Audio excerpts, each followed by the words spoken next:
ये सब एक डेयर के साथ शुरू हुआ। लियाम हमेशा की तरह मुझे, माया और क्लोई को आधी रात को स्कूल की साइंस लैब में घुसने के लिए चैलेंज किया। ये आइडिया बहुत ही जोखिम भरा था, लेकिन इसका रोमांच इरिजिस्टिबल था। तो हम नॉर्थवुड हाई के बाहर थे। बिल्डिंग चांदनी में बहुत बड़ी लग रही थी। लियाम ने अपने डैड की मास्टर की का इस्तेमाल करके हमें अंदर जाने दिया। उसकी क्लिक शांत रात में गूंज रही थी। अंदर हॉलवे हॉन्टेड लग रहे थे। अंधेरे में हमारे कदमों की आवाज तेज लग रही थी। हर जगह परछाइयां फैली हुई थीं।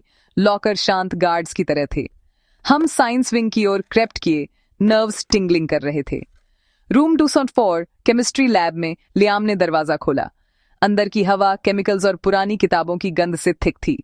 हम अंदर चले गए, दरवाजा अपने पीछे बंद कर दिया। लैब रात भर हमारी थी। हमें कोई आइडिया नहीं था कि हमने अभी क्या शुरू किया था। लैब एक सीक्रेट लेयर जैसी लग रही थी। बीकर और फ्लास्क हमारी फ्लैशलाइट्स में चमक रहे थे। कोने में बैठा बोन्जी द स्केलेटन मुस्कुरा रहा था। लियाम फन स्टफ लेबल वाले कैबिनेट में घुस गया। केमिकल्स की बोतलें बाहर निकाल रहा था। चलो कुछ चमकाते हैं, उसने फुसफुसाते हुए कहा। लुमिनोल और दूसरे लिक्विड्स को मिला रहा था।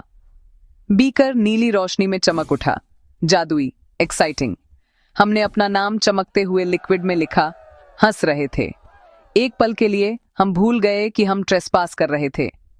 क्लोए एम्बोल्डेंड होकर एक पोटेशियम परमैंगनेट और ग्लिसरीन डेमो ट्राई करने लगी। उसने एक बूंद डाली। कुछ नहीं हुआ। मुझे ट्राई करने दो, लियाम ने कहा ग्लिसरीन उठाते हुए। वह हमारी दूसरी गलती थी। उसने बहुत ज्यादा डाल दिया। रिएक्शन तुरंत हुआ और डिजास्टर्स था। मिश्रण बैंगनी लपटों में फट गया, फिर बुझ गया। पीछे बबलिंग ब्राइट ग्रीन गू छोड़ गया। गू हिस कर रहा था, पॉप कर रहा था और टेबल पर फैलने लगा। गाइस, मैं लड़खड़ाते हुए बोली। ये मूव कर रहा है। लियाम ने उसे पोक किया। गू रूलर पर चढ़ गया। जैसे ही गू टेबल से ऊज्ड होकर बड़ा होता गया और फ्लोर की ओर बढ़ने लगा, पैनिक छा गया। क्लोई ने एक फायर एक्सटिंग्विशर पकड़ा, लेकिन मैंने उसे रोक दिया। कौन जानता था कि उससे क्या होगा। गू इलेक्ट्रिकल आउटलेट्स की ओर क्रेप्ट कर रहा था, हमारे एग्जिट को ब्लॉक कर रहा था। यह एक अजीब रोशनी के साथ पल्स्ड कर रहा था। बर्न्ट शुगर और जिम सॉक्स जैसी गंध आ रही थी। हम फंस गए थे। गू फैल रहा था, बबलिंग कर रहा था, अलाइव था। लियाम का कॉन्फिडेंस गायब हो गया। गू दीवार तक पहुंच गया, चढ़ रहा था, स्क्वेल्चिंग कर रहा था। हम कोने में हडल्ड हो गए, अपनी रात को केओस में बदलते हुए देख रहे थे। लैब अब हमारा प्लेग्राउंड नहीं था, वह एक नाइटमेयर था। गू आउटलेट से टकराया। लाइट्स फ्लिकरिंग हुई, फिर बुझ गईं। अंधेरे में गू और ज्यादा चमकने लगा, एनर्जी के साथ पल्सिंग कर रहा था। एक बंसन बर्नर भड़क उठा, बीकर खड़खड़ाने लगे। मिनी फ्रिज से बर्फीली भाप निकलने लगी। एक रोबोटिक आर्म चालू हो गई, उसका लाल सेंसर हम पर लॉक हो गया। लैब अलाइव लग रही थी। हर मशीन और परछाई हमारे खिलाफ हो रही थी। गू स्ट्रीम्स में बंट गया। एक हमारी ओर रेंगता हुआ आ रहा था, दूसरे शेल्फ्स और रोबोट की ओर। यह आ रहा है, लियाम चिल्लाया।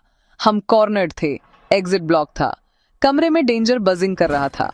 साइंस हम पर पलट गई थी। हमें एक प्लान चाहिए था, जल्दी, वरना हम अगले एक्सपेरिमेंट होते। यह एक केमिस्ट्री प्रॉब्लम थी और हमें एक सॉल्यूशन चाहिए था। एक बेस, क्लोई चिल्लाई। हमें इसे न्यूट्रलाइज करना होगा। सप्लाई क्लोजेट में बेकिंग सोडा था, सोडियम बाइकार्बोनेट। लियाम उसके लिए दौड़ा, गू को डॉज करते हुए। क्लोई और मैंने एक टब पानी से भर दिया। लियाम ने बेकिंग सोडा के डब्बे उसमें डाल दिए। हमने फ्रैंटिकली स्टर किया। गू लगभग हम पर था। 3 पर, लियाम चिल्लाया। हमने फिजी मिक्सचर को गू पर फेंक दिया। वह सिजल्ड हुआ, श्रैंक हुआ और आखिर में एक हार्मलेस पडल में घुल गया। लैब शांत हो गई। कैओस खत्म हो गया। हम दरवाजे की ओर भागे, पीछे मुड़कर नहीं देखा। रात में बाहर हम तब तक दौड़े जब तक हम सेफ नहीं हो गए। जैसे ही हमने सांस ली, लैब की खिड़की में एक सिंगल लाइट फ्लिकरिंग हुई। शायद यह सिर्फ वायरिंग थी, या शायद बोन्जी हमें अलविदा कह रहा था।